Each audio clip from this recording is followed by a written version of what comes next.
Smiley from the Energy Boutique with your energy forecast for January 2025. So on January 13th, we are going to have our very first full moon of this 2025 year, this year of 9. And of course, the full moon is going to be taking place in Cancer energy because we are still very much under the influence of Capricorn season. I am going to encourage you, if you haven't already, to download your January energy guide, flip to this particular astro event, and really capture what is going on for you, especially the emotions rising to the surface, especially the breakdown in your thoughts, in your emotions, and in some cases, your circumstances as well. I'm also going to recommend, if you haven't already, to download the moon guide that we began under that new moon in Capricorn lunar energy. This is the halfway point.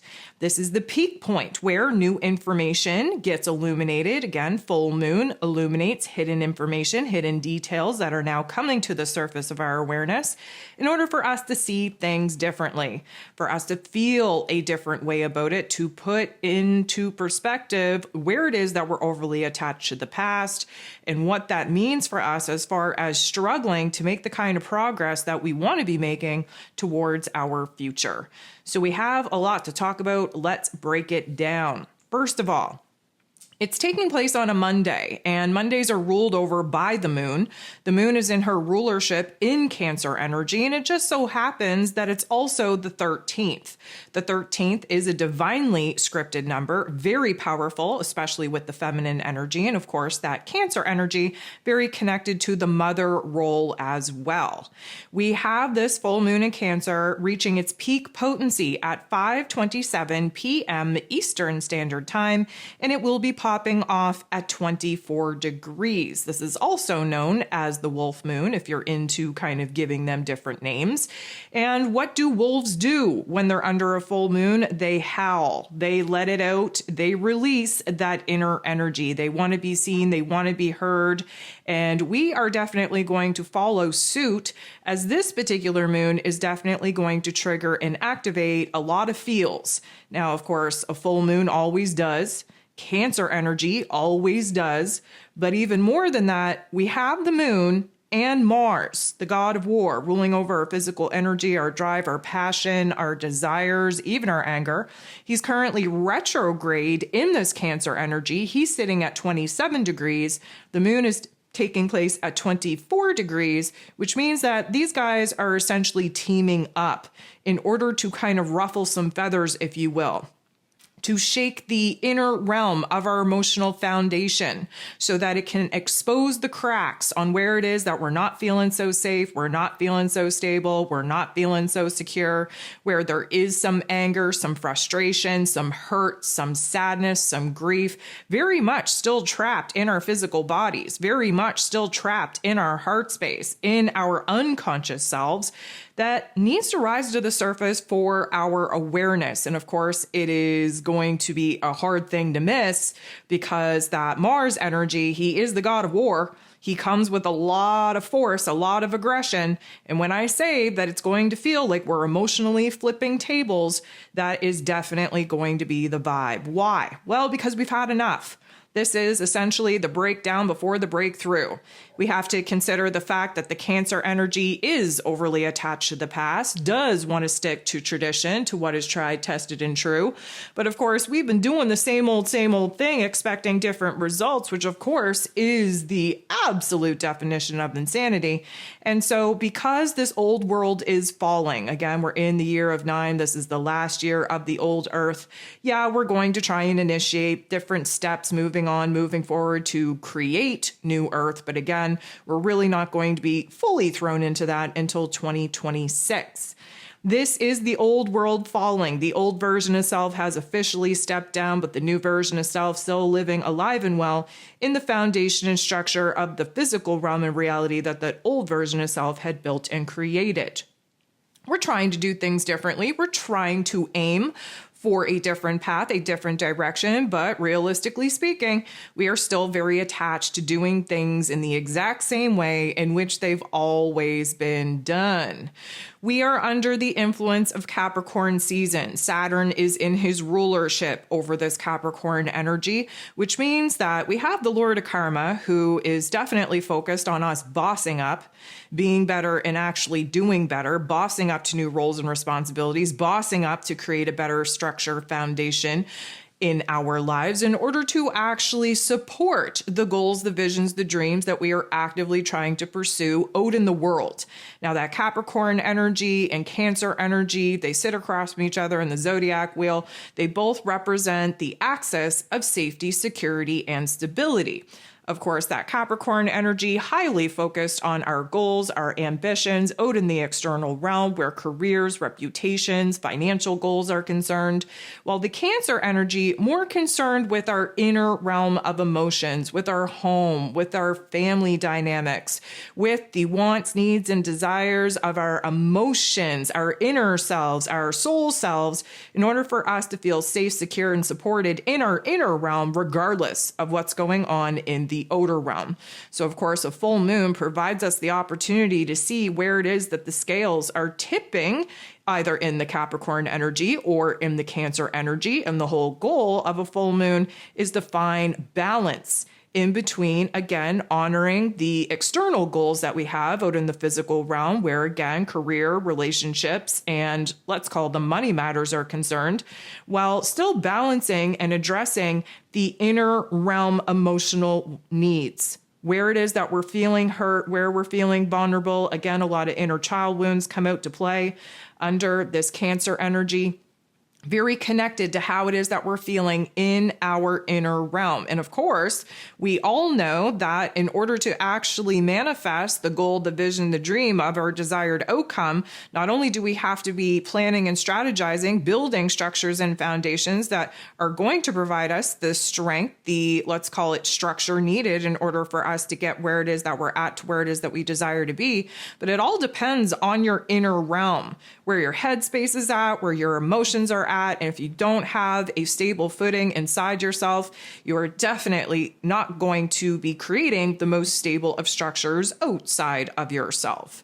So this is going to be an interesting dynamic. I feel like it's also important to note that just a couple of days ago on the 11th, we had the nodes of the moon shift out of the Aries and Libran axis and onto the Pisces and Virgo axis. So this is technically the very first moon event that we're having under the influence of this new karmic tough love life lesson, this new life chapter, if you will. And just a reminder, that Aries and Libran axis that we've been on for the last 2 years, we're basically squaring off with the Capricorn and the Cancer energy. We have a little bit more fluidity, a little bit more flexibility now that they are on the mutable signs of Pisces and Virgo, which of course means that we have to switch things up. We can't stick to what is tried, tested, and true. We can't overly, willingly, I would say, stay attached to the way that things used to be, the way that things were.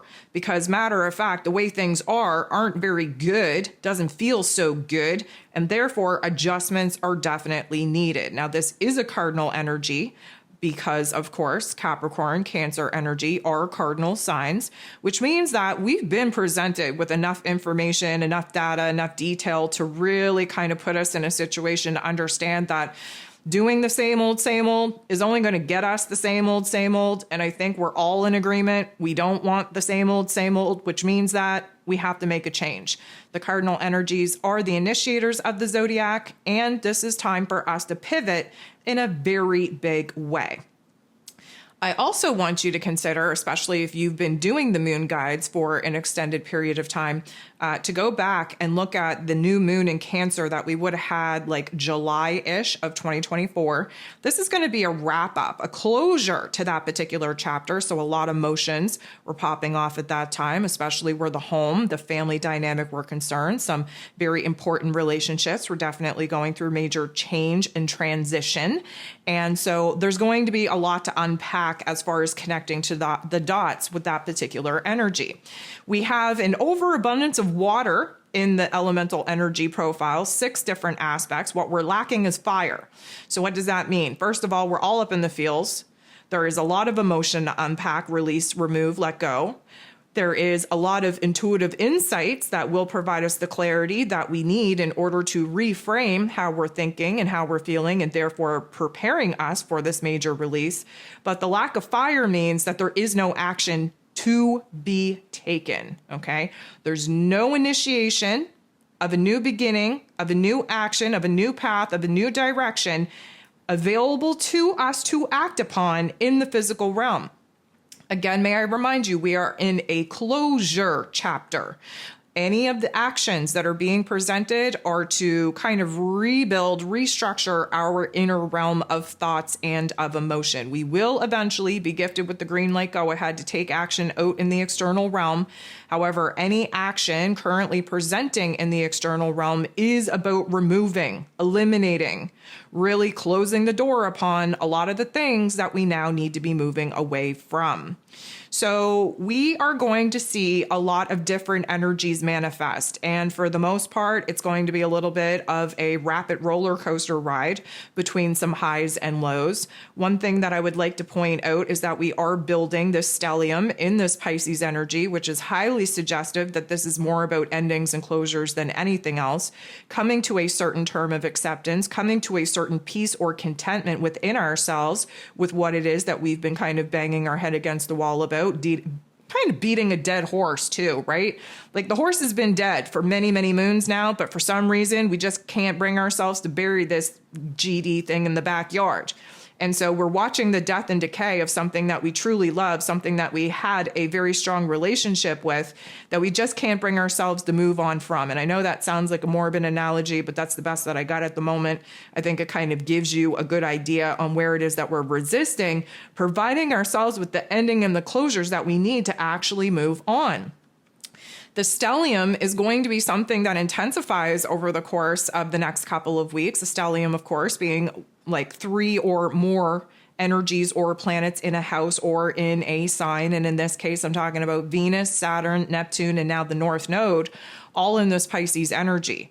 And specifically under this moon, we have Venus and Saturn working very close together. They're like 4 degrees within orb of each other. So there is a restructuring of our values, of our priorities, especially where important relationships, people, places, and things need to take precedence, where it is that, again, we have to really think about our happiness, our joy in the parameters of what makes us feel safe and secure. There is a dissolution of old relationship dynamics, of old belief systems, of old wounds that definitely need to be kind of cleansed, purified, put behind us before we can start building ourselves up again and building stronger relationships, building stronger routines, building stronger ways of making us money and building that resource. We also have Neptune, who again is our intuition, who is our creativity, our dreams, all of those mystical things within orb 2 degrees of this North Node that is now in Pisces energy, which means that there is a high level of spiritual renewal that will be taking place after the mental or emotional breakdown. Again, this is a breakdown versus breakthrough type of energy. We have beautiful interactions, kind of triggering new insights, new ways of looking at things, new ways of reframing certain situations. That's coming from, of course, Mr. Mercury being in this Capricorn energy and working with Uranus to kind of tap into a higher level of observation, a higher level of intelligence, and therefore a higher level of creating solutions where it is that we have just been focusing in on the problems. We have Mercury working with Venus and Saturn. So again, restructuring the way that we're thinking about who and what is important in our lives, where those values, where those priorities are changing, where relationship dynamics, financial matters are changing as well. We have the Sun working with Neptune and, of course, that North Node shining a very bright light on our long-term future, our goals, our dreams, our ambitions, and now having the spiritual and intuitive insight to see very clearly where it is that we have to initiate taking action to remove the things that are blocking our process and progress in trying to manifest the new.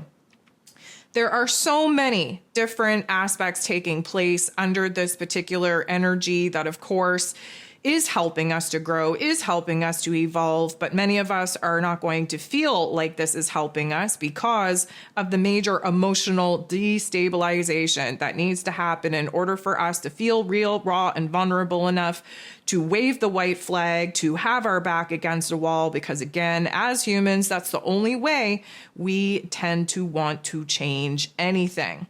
There is, of course, a couple of oppositions taking place under this particular moon event, which, of course, involves the sun and the moon and Mars, because Mars and the moon are working very closely together. The sun opposes the moon, of course, to give us our full moon energy. But just know that the sun shining a very bright light in this Capricorn energy is very focused on the physical realm, what it is that we've already built and created, thinking that it was going to support us in our goals, visions, and dreams moving on and moving forward. And here we find that it's more like acting like a prison at this point, blocking us from moving on and moving forward. And therefore, the physical realm, our physical reality, needs to be rebuilt and restructured in such a way to not only help us align with the futuristic goal, vision, and dream that we want to bring to life, create, and build in our physical realm, but we need the emotional stability, the emotional foundation and structure in our inner realm to support the good vibes, the good thoughts on what it is that we have to do to nurture our inner realm of health and wellness and happiness and well-being in order to actually stay the course with all of the physical obstacles and challenges that we bump into when trying to bring something new to life. So there's definitely a lot to sort through. Again, going to encourage you to tap into the manifesting abilities of this particular energy. Download that new moon in Capricorn manifesting guide to help you kind of tap into those particular alignments. And the January energy guide, of course, is going to help you do the shadow work to really kind of get focused on the emotions, on the thoughts that are blocking you from moving on and moving forward.